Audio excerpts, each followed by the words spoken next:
کہ ہر ایک علم جو ہے وہ اپنے آپ میں منطبق ہوتا ہے کسی دوسرے علم کے ساتھ، وہ یک وقتی نہیں ہو سکتا ہے، وہ مثلا یہ کہ وہ ایک دوسرے علم کے ساتھ مل کر کے وہ اپنی بنیادیں قائم کرتا ہے۔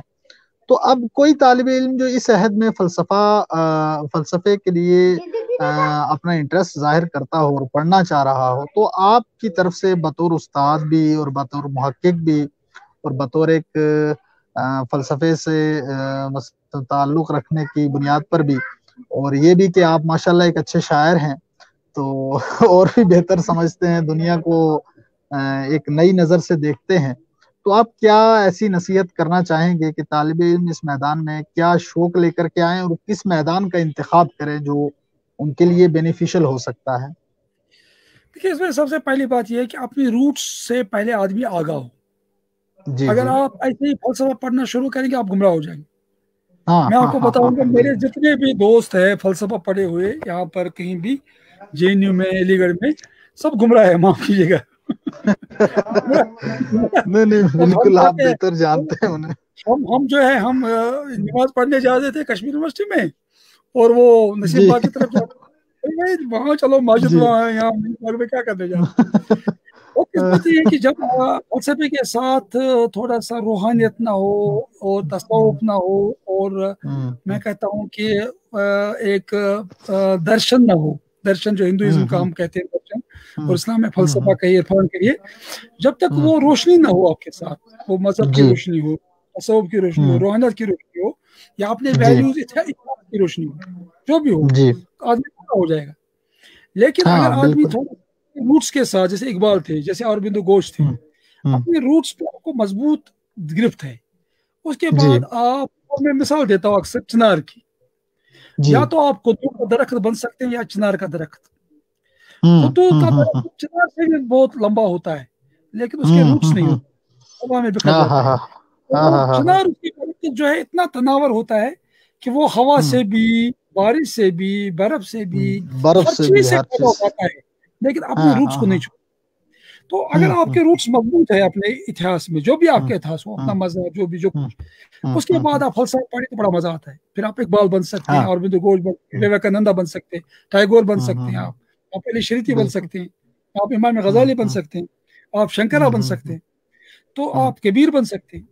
لیکن اگر آپ بالکل کے روٹس مضبوط نہ ہوں تو آپ پھر وہی جو ہے، کیا میں کچھ بتا نہیں سکتا ہوں کیا بن گئے لوگ، وہی پطرس بخاری جو ہے نا، فلسفہ زدہ سید زادے کے نام، جو اقبال کا وہ ہاں ہے، ہاں ہاں تو پھر آپ روٹ لیس، ایک مطلب روٹ لیس بالکل۔ انسان کی طرف ہو جائیں گے کہ آپ کا کوئی روٹ ہی ہاں نہیں ہے، کھو جاتا ہے، ادھر ہو بالکل۔ ادھر کو ہوا ہو جدھر کی، اپنی کوئی حیثیت ہے ہی نہیں آپ کی، اور کبھی ہاں یہاں ہاں چلتا ہاں ہوں تھوڑی دور ہر ایک راہ راہ کے ساتھ، پہچانتا نہیں ہوں ہر ابھی ایک راہ راہ کو۔ کے ساتھ، تو پرابلم یہ بالکل۔ ہے کہ اس لیے تھوڑا سا وہ اپنی بنیاد مضبوط ہو، اگر مضبوط ہو اور اس کے بعد آپ فلسفہ پڑھیں، آپ کو پتہ نہیں کتنا مزہ آتا ہے فلسفہ میں، مجھے اتنا مزہ آتا ہے فلسفہ بالکل۔ پڑھنے میں، فلسفے جی غور جی سر، کرنے میں، بالکل۔ سوچنے میں۔ جب میں قرآن پڑھتا ہوں، جب میں کوئی کتاب، تو مجھے فلسفہ سے بڑا فائدہ ہوتا ہے۔ میں لوگوں ہاں کو ملا بالکل، کے ظاہر چیزوں کو ظاہر ملا سی کے بات۔ دیکھتا ہوں، میں ان کو ایک ایک ایک کڑی کے طور پر دیکھتا ہوں، میں ایک ہی اصل کی کڑیاں ہیں، اور مجھے ہر جگہ کوئی نہ کوئی چیز اچھی نظر آتی ہے۔ جیسے میں میرا ایک شعر ہے، اونچائیوں پہ جا کے یہ اگدا خلا نسیم، یکساں ہے سب مکان اسے کیا کہے کوئی۔ آپ بہت بلندی سے دیکھیں چیزوں کو ماشاء تو اللہ، سب سے یکساں بہت نظر آتی ہے، لیکن جب آپ بالکل۔ نیچے ہوتے تو فرق نظر آتا ہے، ارے یہ وہ ہے یہ، تو اپنی آپ کسی نظریے سے فلسفہ پڑھیے، پھر فلسفے سے بڑا فائدہ ہوگا آپ کو۔ تو بالکل۔